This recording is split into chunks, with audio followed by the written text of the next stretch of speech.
नमस्कार दोस्तों। अगर आप भी 2022 में किसी ईएलएस म्यूचुअल फंड में अपनी इन्वेस्टमेंट को स्टार्ट करके टैक्स बेनिफिट को हासिल करना चाहते हो तो आज के इस वीडियो में मैं कौन tax plan ELS mutual fund के बारे में डिटेल में रिव्यू करने वाला हूं। तो अगर आप भी 2022 में इस म्यूचुअल फंड में अपनी इन्वेस्टमेंट को स्टार्ट करके एटीसी के मुताबिक टैक्स बेनिफिट पाना चाहते हो तो इस वीडियो को अंत तक जरूर देखिएगा। तो ये एक ईएलएस म्यूचुअल फंड है, यानी कि इक्विटी लिंक सेविंग स्कीम। अगर आप इस म्यूचुअल फंड में अपनी इन्वेस्टमेंट को स्टार्ट करते हो तो आपको टैक्स स्लैब के एटीसी के मुताबिक आपको छूट छाट मिलेगी। इस म्यूचुअल फंड का पर एक क्राइटेरिया है, अगर आप इस म्यूचुअल फंड में अपनी इन्वेस्टमेंट को स्टार्ट करते हो तो इसका लॉकिंग पीरियड 3 साल का है, यानी कि आप अपने निवेश किए हुए पैसे को 3 साल तक निकाल नहीं पाओगे।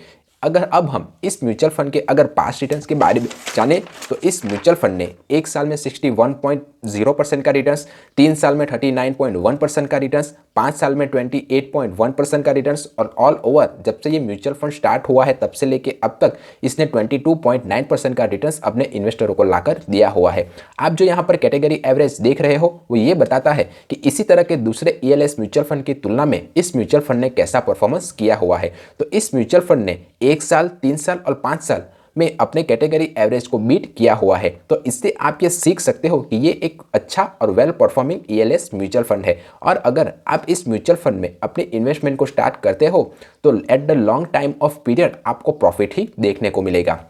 इस म्यूचुअल फंड का एक्सपेंस रेशियो 0.57% है। अब जिसे नहीं पता कि एक्सपेंस रेशियो किसे कहते हैं तो एक्सपेंस रेशियो एसेट मैनेजमेंट कंपनियां होती है, वो हमारे ही पैसे को मैनेज करने के लिए हमें से कुछ फीस चार्ज करती है और उसी फीस को वो एक्सपेंस रेशियो के तौर पर हमें बताती है। तो जितना ज़्यादा एक्सपेंस रेशियो होगा उतना ही कम इन्वेस्टरों को प्रॉफिट होगा। तो जब भी आप किसी भी म्यूचुअल फंड को चुने तब एक्सपेंस रेशियो के क्राइटेरिया को जरूर ध्यान रखें। इस म्यूचुअल फंड का एग्जिट लोड 0% है और वो क्यों? क्योंकि इस म्यूचुअल फंड में 3 साल का लॉकिंग पीरियड होता है तो इसका एग्जिट लोड ऑटोमेटिकली 0% हो जाता है। ये जो म्यूचुअल फंड है वो बेंचमार्क निफ्टी 500 प्राइस को फॉलो करता है। अगर आप इस म्यूचुअल फंड में अपनी इन्वेस्टमेंट को स्टार्ट करना चाहते हो तो मिनिमम अमाउंट 500 रुपीज़ और लमसम अमाउंट 5000 से स्टार्ट कर सकते हो। अगर हम एलोकेशन बाय मार्केट कैप देखें तो इस म्यूचुअल फंड ने इक्विटी में 97.79% इन्वेस्टरों के पैसे को निवेश किया हुआ है। इक्विटी यानी कि शेयर मार्केट, तो शेयर मार्केट के उतार चढ़ाव का इस म्यूचुअल फंड के ऊपर सीधा असर आपको देखने को जरूर मिलेगा। इस म्यूचुअल फंड ने लार्ज कैप में 58.91%, मिड कैप में 21.24% और स्मॉल कैप में 17.64% इन्वेस्टरों के पैसे को निवेश किया हुआ है। टॉप स्टॉक होल्डिंग कंपनियां देखें जहां पर इसने इन्वेस्टरों के पैसे को निवेश किया हुआ है तो वो है ITC limited, Vedanta limited, Adani limited और एसबीआई बैंक। एलोकेशन बाय हम सेक्टर देखें तो इसने service sector, construction sector, financial sector और एफएमजीजी सेक्टर में इन्वेस्टरों के पैसे को निवेश किया हुआ है। अब इस म्यूचुअल फंड का स्टैंडर्ड डेविएशन 21.61 है जो अपने कैटेगरी एवरेज से ज़्यादा है। अब जिसे नहीं पता कि स्टैंडर्ड डेविएशन क्या है तो स्टैंडर्ड डेविएशन एक रेंजिंग फैक्टर है। जितना ज़्यादा स्टैंडर्ड डेविएशन होगा उतना ही हाई वॉलेटाइल और रिस्की म्यूचुअल फंड माना जाएगा। तो जब भी आप किसी भी म्यूचुअल फंड को चुने तब कम स्टैंडर्ड डेविएशन वाले म्यूचुअल फंड को चुने, क्योंकि जितना कम स्टैंडर्ड डेविएशन उतना ही अच्छा और वेल परफॉर्मिंग और कम वॉलेटाइल म्यूचुअल फंड माना जाता है।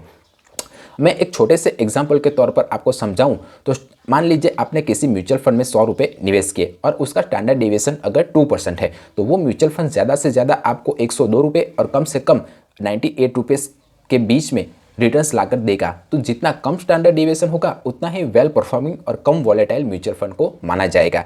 ये जो म्यूचुअल फंड है वो अपने इन्वेस्टरों को कंसिस्टेंटली रिटर्न्स जनरेट करके दे रहा है और इसका डाउन साइड प्रोटेक्शन भी अच्छा है compare to other mutual fund. Down side protection से मेरा मतलब है कि जब मार्केट में क्रैश होगा तब ये म्यूचुअल फंड दूसरे म्यूचुअल फंड की तुलना में कम गिरेगा।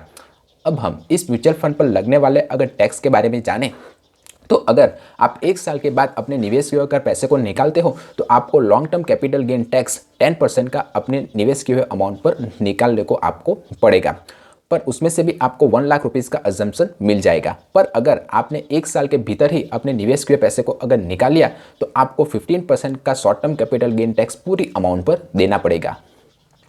अगर आप किसी भी म्यूचुअल फंड में अपनी इन्वेस्टमेंट को स्टार्ट करते हो तो इन 5 बातों का ध्यान जरूर रखें। नंबर 1, कि भी किसी भी म्यूचुअल फंड के पास रिटर्न्स और परफॉर्मेंस देखकर उस म्यूचुअल फंड में इन्वेस्टमेंट ना करें, क्योंकि म्यूचुअल फंड के रिटर्न्स उसकी परफॉर्मेंस के आधार पर हर साल चेंज होते रहते हैं। नंबर 2, हमेशा अपने फंड मैनेजर या फंड एडवाइजर की सलाह जरूर ले। नंबर 3, हमेशा हर 6 महीने में अपने म्यूचुअल फंड के कैटेगरी एवरेज के साथ कंपेयर करते रहिए। अगर आपका म्यूचुअल फंड अपने कैटेगरी एवरेज से अगर अच्छा परफॉर्म कर रहा है तब तो आप उस म्यूचुअल फंड में इन्वेस्टेड रह सकते हो, वरना जितना जल्दी हो सके उतना जल्दी आप उस म्यूचुअल फंड से बाहर निकल जाइए। नंबर 4, हमेशा लॉन्ग टर्म के लिए इन्वेस्ट करें। लॉन्ग टर्म से मेरा मतलब है 5 साल या उससे ज़्यादा के लिए, तभी कंपाउंडिंग इंटरेस्ट का इफेक्ट आपको अपने निवेश किए हुए मनी पर देखने को ज़रूर मिलेगा। और आखिरी बात, हमेशा डायरेक्ट प्लान के थ्रू किसी भी म्यूचुअल फंड में निवेश करें, क्योंकि आपने अगर मेरा डायरेक्ट वर्सेस रेगुलर प्लान का वीडियो नहीं देखा हुआ है तो इस वीडियो के खत्म होने के बाद मैं उसे एंड कार्ड में लगा दूंगा, आप उसे जाकर ज़रूर देखिएगा। तो आपको जाकर क्लियर होगा कि डायरेक्ट प्लान में निवेश करने से कितना फ़ायदा आपको हो सकता है। अगर म्यूचुअल फंड से रिलेटेड कोई और क्वेश्चन या क्वेरी हो तो आप मुझे कमेंट कर सकते हो, या फाइनेंशियल सेक्टर से रिलेटेड कोई और क्वेश्चन या क्वेरी हो तब भी आप मुझे कमेंट कर सकते हो। वीडियो पसंद आया हो तो वीडियो को लाइक कीजिए और चैनल को सब्सक्राइब कीजिए। मिलते हैं अगले वीडियो में, तब तक सीखते रहिए, क्योंकि सीखोगे आज तो कमाओगे कल। जय हिंद।